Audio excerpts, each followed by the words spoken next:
Herní kódy.cz. Vylepšujeme herní zážitky. Tohle je návod, jak zakoupit hru od společnosti Blizzard. Otevřeme si internetový prohlížeč a vyhledáme herní kódy.cz.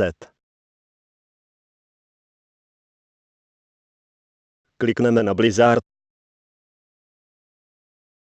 a na Blizzard předplacená karta. Zde klikneme Nakoupit a v košíku na Zaplatit. Vybereme způsob platby.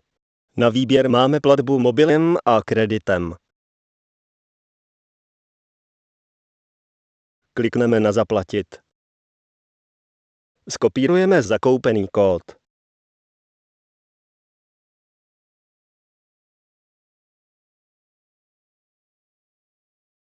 Otevřeme si aplikaci Battle.net a přihlásíme se.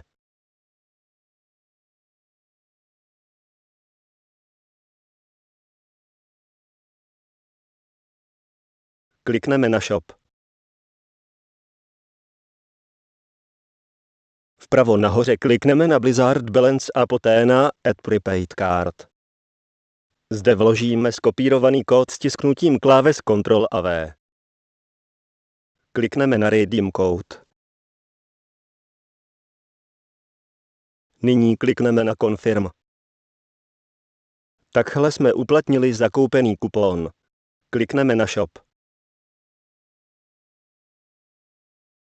Nabitou hodnotu můžeme vidět v pravé horní části.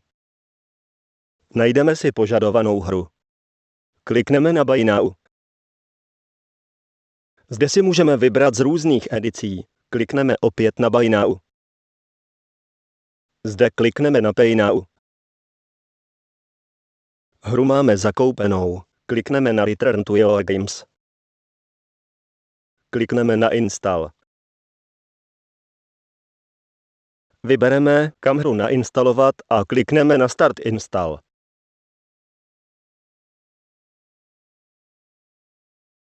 No a to je vše. Po dokončení instalace stačí kliknout na Play.